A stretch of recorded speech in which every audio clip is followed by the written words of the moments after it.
It's very nice to meet you at last because obviously I've been following you. Thank you. Just sitting here, so I'm a big fan of your work.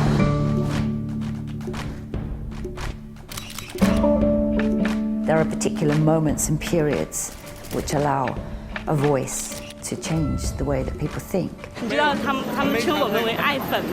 In some cases, they call him I Shen online, sort of holy eye or I God. I don't know what the right translation would be, but 爱神, which is like Venus or something, like the god of love.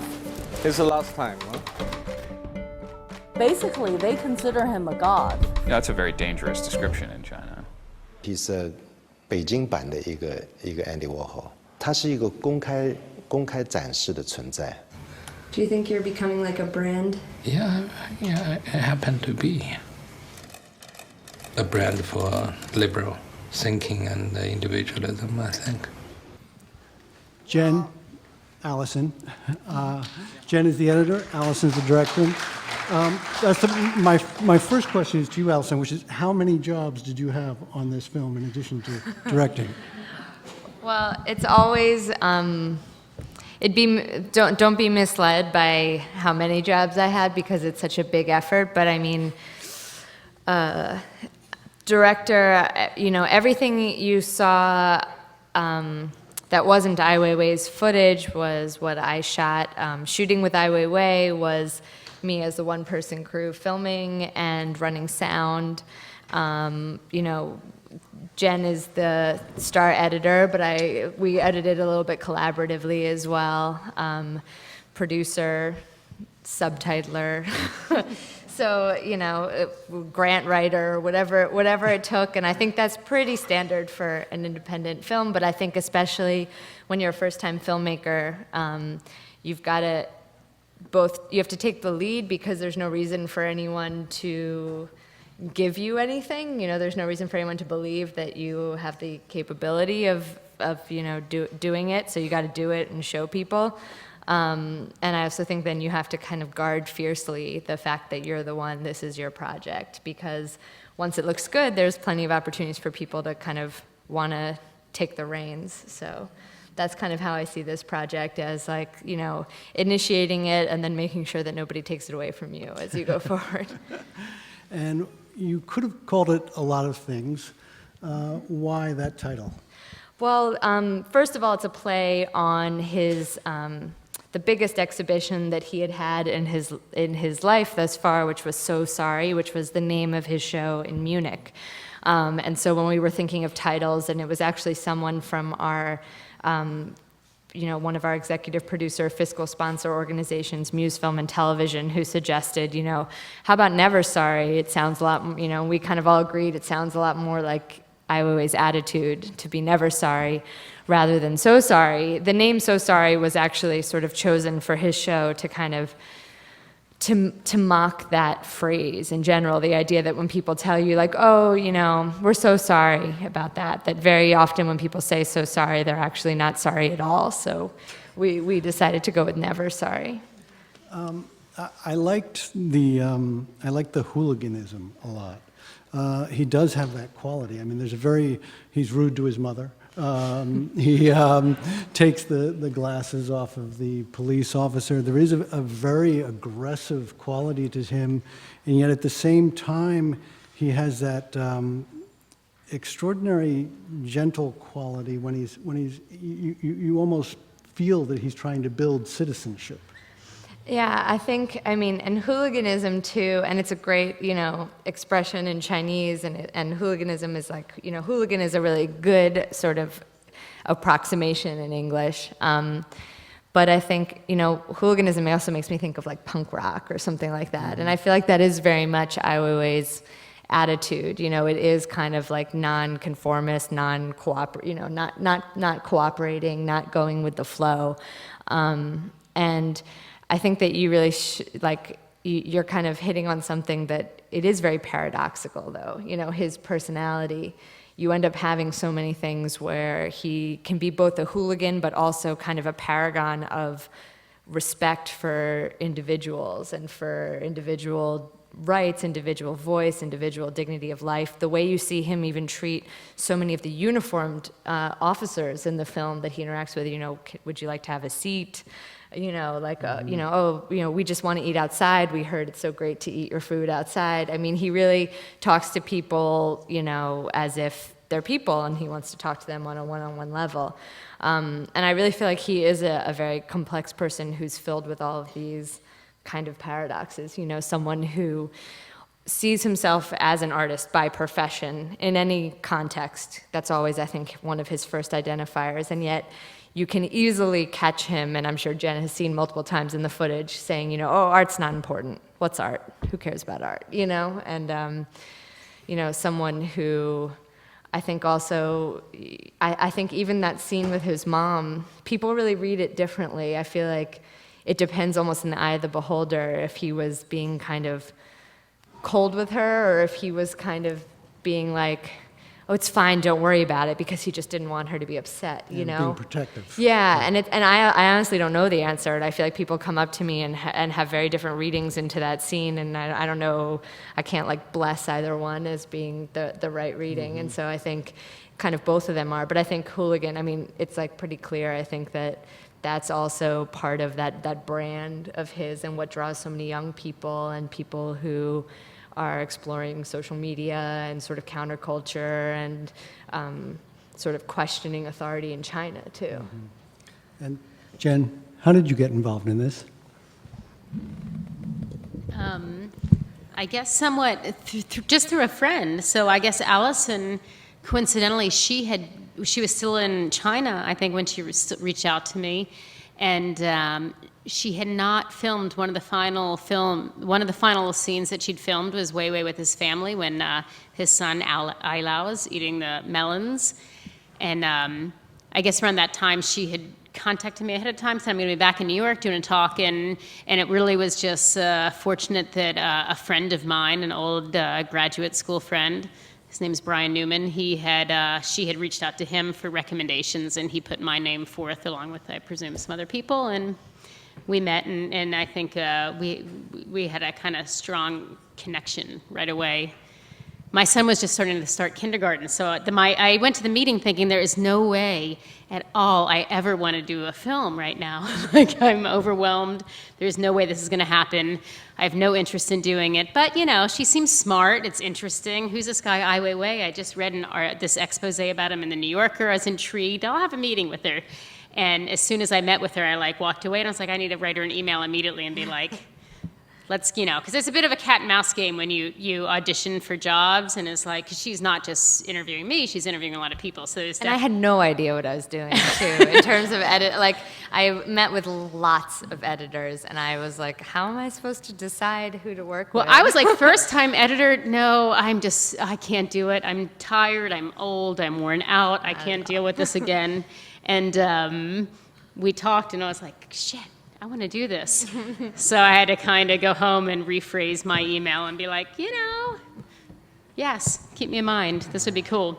But I think, and that also part of what I think was, for me, what drew me to her is, again, it's that moment where, I'm a first-time filmmaker, but slowly people are hearing about the project, and this is before WEIWEI was detained, so you can imagine how it sort of blew up after that point, but still WEIWEI is in many circles a really well-known individual, and so people can kind of co-opt the project, and I felt like with Jen, one of the really strong feelings I had was a collaborative kind of spirit, and that we were really going to be able to work out things together, and so that was for me at least a really big draw for why I wanted to work with Jen. How did you end up in China to begin with? So that's a great story, I think, that I really like to share with people, because there was no good reason at all for why I went to China.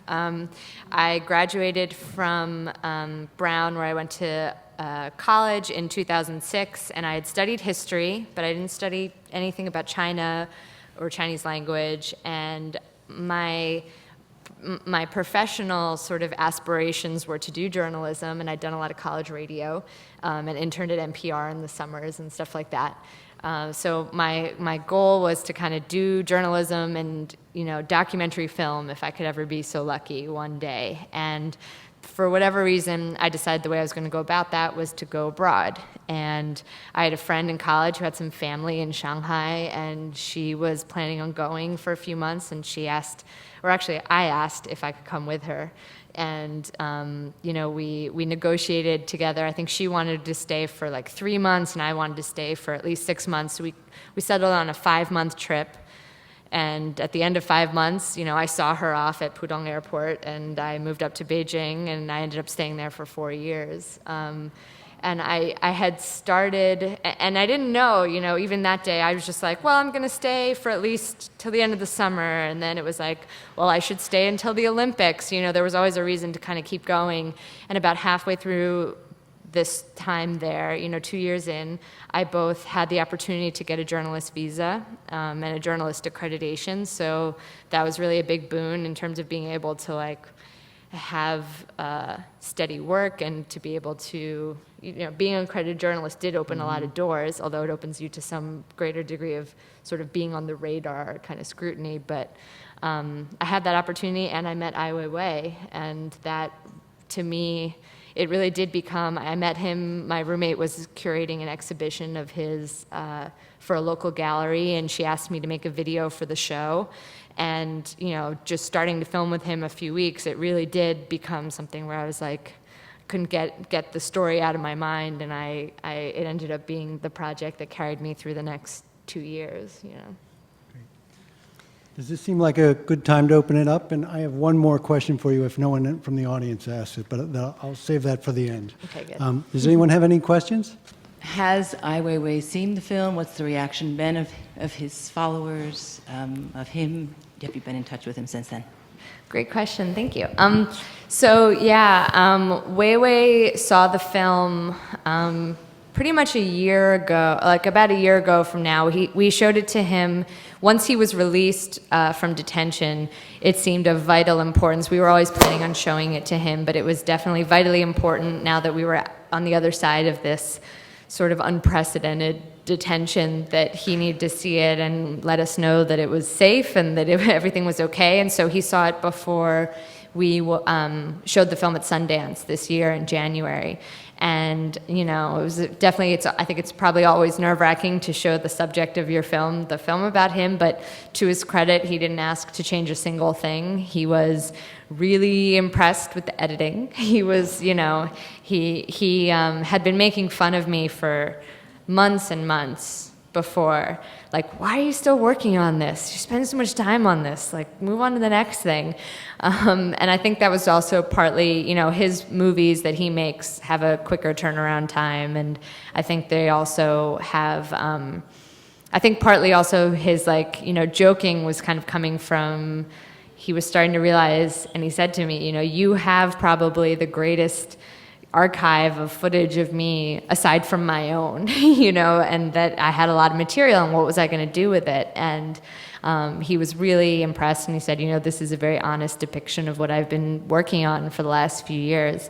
As for his supporters and what they think, I mean, there is a huge appetite online in terms of Chinese language, and so I can assume a lot of them are actually based in mainland China, sort of social media users who are like, when can we see the film? We want to see the film. Obviously we're getting this incredible release all over the world, but China is probably the one territory, except maybe like Cuba, North Korea, where we're not going to have an official distribution.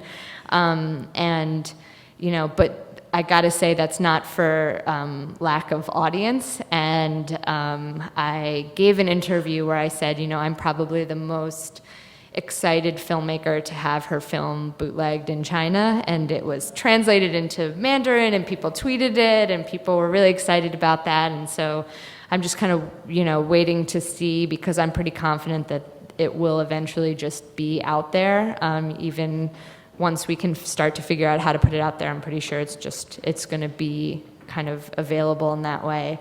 And even to the point where Never Sorry, it's a name that people know. And I just saw, a a fan photo like 2 days ago. And again, I don't know if they're in mainland China, but they were Chinese, a couple of young Chinese guys in the picture.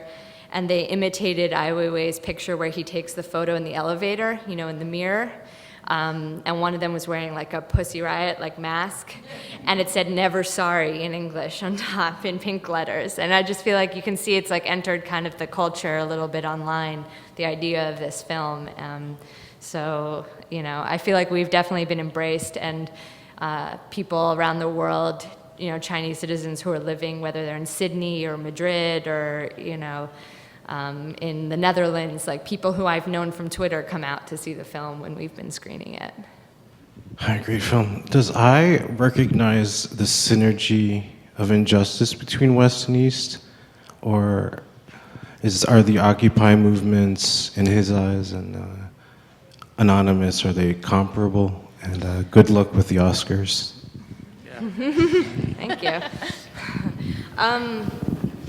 So I've always felt in the, you know, the way I've sort of seen, the way I've interacted with him over the last few years, he does not pull punches in terms of criticizing the West and then only kind of criticize China. You know what I mean? I think he's predominantly, he's most active in terms of these very sort of day-to-day stories that come out in China, and I think it's because he's a Chinese citizen and that's his context, and his tweets and his blog, while it was still up for 4 years, you know, they're all in simplified character Chinese, which I think gives you an indication of who his primary audience is, at least in that forum. But he, you know, I've heard him talk about, you know, I wasn't in China when Occupy was happening, I was in New York, but I've heard him, you know, everything from, you know, when Obama was elected, he was like, this is a really exciting moment for the US, like, I'm excited for them. And then when Obama made his first trip to China and he didn't talk about human rights at all, he was quite critical of that. When Hillary, you know, gave her speech about internet freedom, he was really excited about that. I've heard him criticize, you know, France for banning, you know, head covering, for, you know, the US for Citizens United. I mean, I've heard him, like, you know, he's engaged with all kinds of issues around the world and has his opinions, and certainly, you know, and he talks about what he learned in New York as being, you know, it wasn't like, oh, New York's where I learned freedom. It's like New York's where I got to see individuals protesting the state, you know, kind of in its glorious, you know, sort of chaotic form. That's like one of the things he learned, besides having a more open kind of space to consume modern art and to think about dissidents and all that kind of stuff. So I think he has a pretty good, you know, sensibility in terms of, you know, and we had a quote that it's in the DVD extras, it's not in the, didn't make it in the film, but where someone asked him about what does it mean for him to be making art in China to be that's mostly shown in the West, and he was he bristled at it and was sort of like, oh, you know, I think with the internet and our globalized society, the idea of East and West, it's not so fashionable anymore. That's what he said.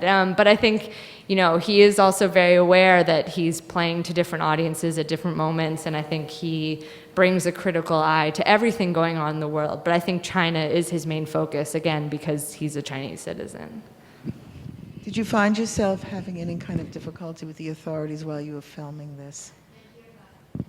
The question was if I had, Did you find yourself having any kind of difficulty with the authorities while you were filming this? Were you being followed by the police and that sort of thing? Well, being with WEIWEI, he was certainly followed quite often, and he had a very frequent one of his favorite activities was confronting the plainclothes officers that were following him and going up to them and being like, are you following me? And or even just saying to them, one time when we were in Chengdu, he went up to the car behind us and he said, you know, do you know where La Matihua is? And the guy was like, oh, I have no idea. And he was like, oh, okay, well, we're not from around here. And he had like stopped the car just to talk to the guy who had been following us. I mean, he's like very confrontational in that sense. But me personally, I honestly, in the work I was doing in Beijing as a day in, day out thing, to the best of my knowledge, I really didn't feel that. Whatever I kind of encountered was when I was with WEIWEI, and each time I went to have my visa renewed and you go in for an interview with the foreign ministry, I was always, each year I was sort of like, this will be the time when they're going to ask me about why I hang around with WEIWEI or have I heard of WEIWEI, but it actually never happened. So, the toughest moments were filming in Chengdu, as you can kind of feel in the film, because the whole point was going to the police stations and the seats of authority and coming with many cameras in tow, not just my own. But other than that, I would say it wasn't really that, it didn't feel like there was a lot of interference otherwise. Have you discussed, first of all, it's a remarkable film about a remarkable person, thank you. Have you discussed with WEIWEI the fact that you were able to make this film, and that it is being seen all over the world, and whether he has any thoughts about that? Sure. Well, it's a great question, because I would say for as excited or, sort of impressed, pleased that he was when he saw the film, when it was almost finished right before Sundance, I would say the excitement became so much greater once he saw the reaction and the way that it's been received all over the world. And when I talked to him sort of late this summer, he just said to me, it's amazing. You've got people talking. You've got people having these conversations all over the world. It's like a phenomenon. And 100%, we proceeded just to talk about how we had no idea that that's what this was going to be. I mean, to be perfectly honest. And I've had people ask me, WEIWEI is a very media savvy guy, and, did you ever feel like you were kind of part of his media campaign, that you were kind of being wrapped into what he's doing? And I was very, very aware, I feel like, going into all of this, that he is an incredibly sort of savvy guy, and that I brought a heavy dose of kind of skepticism, or I didn't necessarily assume that I knew what he was about. That's what I was doing this project to find out. But it's hard to imagine that he was like working with me because he knew that this film would reach all these people, because like we didn't think of it like that. It was just me with a camera hanging around for a couple years, really. And so I think, one of the recent times we talked on the phone, it was really marveling about how it's gotten so big. And he gets to see it. They still haven't given him back his passport, and he's not allowed to travel outside of Beijing. And it's been over a year since he's been released, so it's really not a good situation.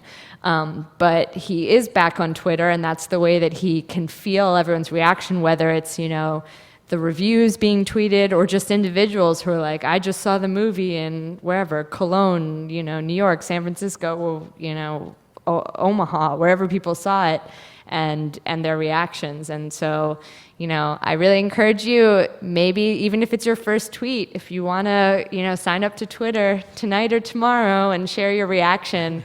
WEIWEI didn't start using a computer until 2005. So, he has become like a master of this technology, but I don't find it a sympathetic excuse to say, I've never used it before, or, I'm not tech savvy, because, he's been new to it as well. So if you find it that you want to react, I think it's really great, because that's the way that he really is able to interface directly with people who are seeing the film and see the reactions. Yes. Dedicate your first. He just said he's going to open a Twitter account and do his first tweet, hopefully about the film. Be nice. Well, yeah, I mean, if you do at AIWW, then WEIWEI tends to see it. Even better if it's at a time that's daylight in Beijing, so, you know, it's 12-hour difference. So if you tweet at like 3 p.m. in the States, it's probably the worst time, because it's like 3 a.m. in Beijing. We also do hashtag Never Sorry, and the film is AWW Never Sorry. And we'll retweet and make sure he kind of gets to his attention too. Congratulations on a spectacular effort. It moved me to tears. I think the music went with each part of it perfectly. You know, he's just a magnificent human being. And I was wondering if you've been in touch with any television people. This really needs to reach the widest audience possible. Yeah, I'm really glad you asked. The really exciting news is that we're going to be on PBS, on Independent Lens, at the end of February. So you can definitely tell everyone. It's definitely worth applause. Again, this whole project has definitely exceeded any expectations and possibly even dreams that, you know, I think we had for it. And to have this really wide theatrical release has been so amazing, but knowing that it's going to be followed up with a public television broadcast feels really great. Although the public television broadcast has to be, because of the time slot, a couple minutes shorter. So when you tell everyone, tell them it's going to be a little shorter too. I feel really bad. Yeah, so we're working on getting that out. Clearly, this is a movie about art and politics and a particular individual. When you started the filmmaking, were you looking at it from one of those three lenses, if you will, and did it change focus? That's a really good question. You know, I think when I started, I wouldn't say any of those lenses were like excluded from the picture, but I think the biggest draw for me was it really does start with him being such a compelling and engaging individual, and I think that is packaged in with the art, the politics, and kind of China. I felt like, you know, I was immediately drawn to him for his personality, but also the fact that he was so bold in talking about politics. I mean, this was within the first week, for sure. You know, it was both that and sort of his interesting approach to art. All of that was kind of wrapped up. But for me, what kind of superseded everything was that he was a funny guy, a complex guy, and I felt like I wanted to know more about him. So I was pretty sure that an audience would want to know more too. And I guess I just remember feeling, even without assuming that things were going to escalate, or even without even thinking about that aspect of it, I just thought, like, wouldn't it be great to introduce the world to a compelling Chinese, you know, artist, activist, sort of intellectual? Essentially, how many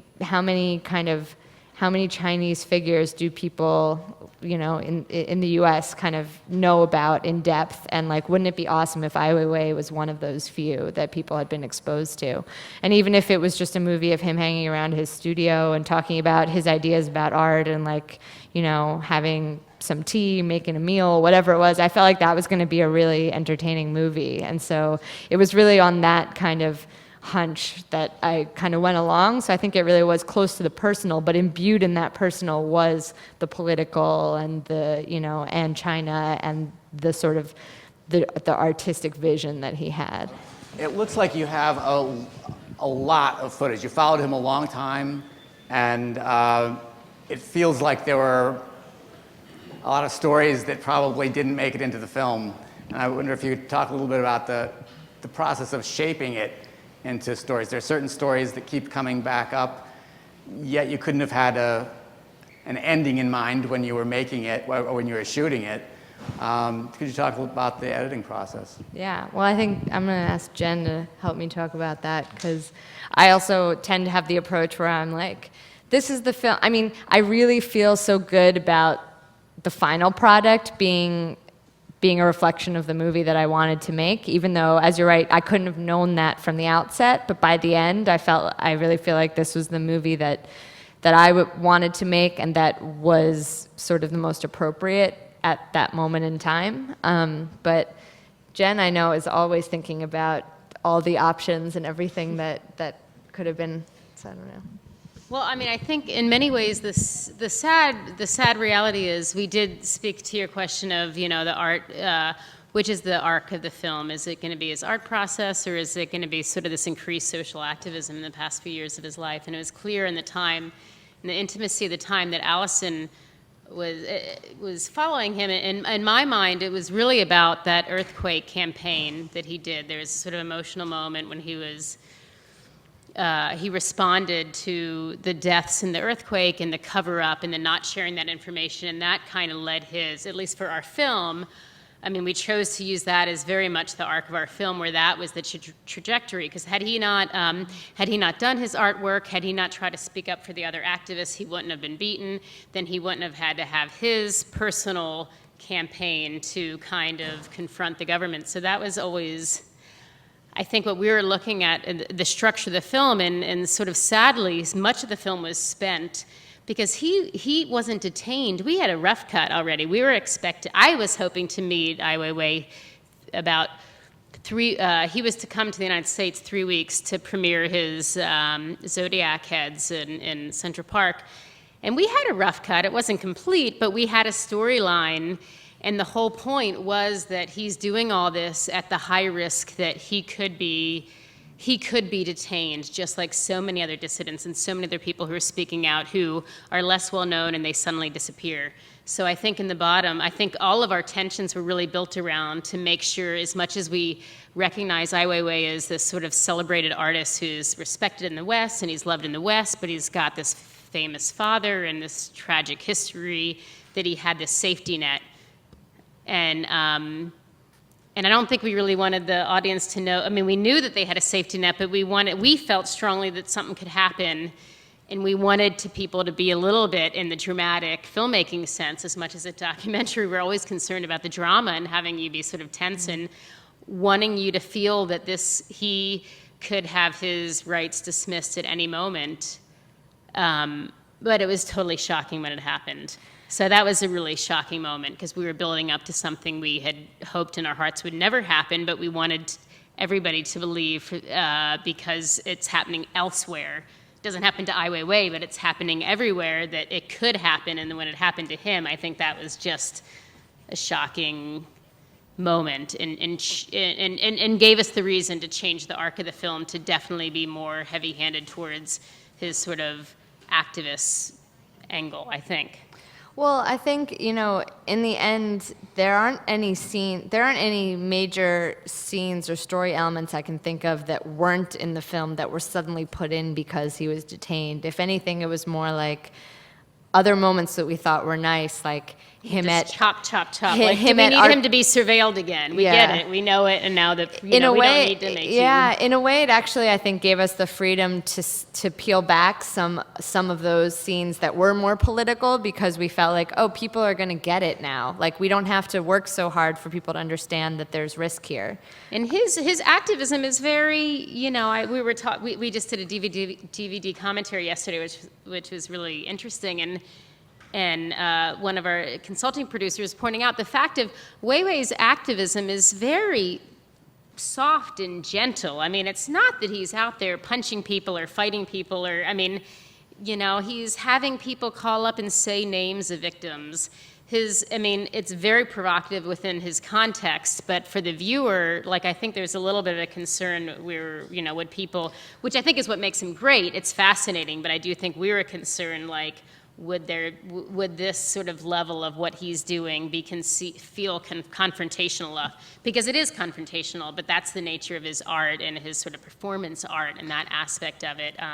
Yeah, so some scenes that, and again, speaking of the DVD, we have about an hour of, deleted scenes and, that are going to be DVD extras.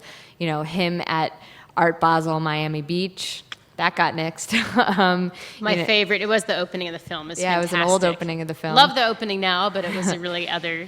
There's, actually, in the end, because we also didn't anticipate that his Shanghai studio was going to be demolished, and his Beijing studio was under threat of demolition for actually years and years, even Which was a starting storyline that we before cut. I had even begun filming, and that ended up being a storyline that we were able to put aside because we could focus on the Shanghai demolition instead, because that's the one that actually happened. We had an entire visit down to the village where the city, I guess, where the porcelain sunflower seeds and all of his other porcelain works are made. And luckily, and I'm just thinking of things that are on the DVD, extras. So, those were things that were edited to a pretty high degree of detail that ended up getting cut. We didn't cover the Zodiac heads, which she had really fantastic coverage of, but we did just have to make that decision that for the amount of time we had and the strength of the story is that in her 3 intimate years of following him, it seemed like his increased activism as a result of the earthquake was, I think, emotionally what WEIWEI was about. And I think that was his strength in his mind, and that was his art at that time. As much as he was doing some other projects for commission, I think that was as much of his heart and soul. I mean, you see it at the Tate Gallery when he hears that Liu Xiaobo won the Nobel Peace Prize, and here he is, a celebrity that most places would have like a fancy car picking him up, taking him to his opening, but he's just taking phone calls, walking from his hotel room to the opening, and he's still, making phone calls about, freedom of expression, and he's not showboating, and that's the number one criticism of WEIWEI, is that he could be a bit of a showboat and get this attention. And I think to me that was sort of like that's clearly where his heart is in making his country, because he's extraordinarily patriotic, wanting it to be a better place, and how he could use his art to communicate to make that happen is far more of a concern than being on the front page of the Guardian. I mean, he was on the Guardian, obviously. Not saying he didn't do a million photos, but I think his honesty was what his heart said came through in his actions during his big art shows. I wanted to ask you about that last minute of pure mockery at the end of the film. What is he singing? Why is he in that particular very mocking mode? And so that last song, I hope everybody enjoyed it. It was definitely a debate when Jen and I felt very strongly that it needed to. It wasn't a debate for me. Yeah, we felt like it had to be in the movie. We did have some members of our larger team that questioned it, but it was a video that he put up online last December, so it was like the most recent thing in the entire film. I thought it was important to end the film optimistically, because truthfully, the whole movie, I think it's pessimistic and it's optimistic, but I think the fact that WEIWEI, to end it at WEIWEI coming home and closing the door on the reporters would be misleading, because it hasn't ended there. That song that he put out, it really was for his fans, and essentially he, as he often does, was sort of nodding to this very popular internet meme, sort of this internet trope, which is about the grass mud horse. What it is a lot of the way that the Chinese netizens kind of get around the censorship on the internet is to play with words, because Chinese is a language that has a lot of homonyms. So there's different characters, but that might have sounds that are a little bit similar. So he's singing this children's song, and the subtitles on the bottom, and there's a way to write it out, which sounds very innocent. It's about these mythic creatures that the people on the internet have created. The grass mud horse who lives on the plain with his friend, the river crab, and there was a little nod to the river crab in the film with the Shanghai river crab party. And it's a story about them. But because of the way Chinese works, and when you hear him singing the song out loud, there's another meaning to those sounds, and it's incredibly filthy. So, when I play the film, I can often, and I love coming and being able to talk afterwards, and you can usually hear in the audience who, speaks Chinese, because there's like an extra bit of laughter from there, and on their faces sometimes, like, shock that that's what he's saying, because it's all about, you know, F your mom and all this kind of stuff. But I think what it is it's really a nod to that counterculture, youth culture to that some extent, but also to the creative means of getting around censorship online. And so what he's really doing, and he's done that multiple times throughout the last few years, is like, and again, it's like having a celebrity, a well-known figure, and I think also really an intellectual figure, kind of giving nod to your little inside joke, you know? And so I think it was really exciting for people when he put that song up, and he's taken pictures with little plush animals of the grass mud horse and kind of things like that. And if you go to our website, in case what I'm saying doesn't make enough sense, WEIWEI there's a frequently asked questions tab, and that is one of the frequently asked questions.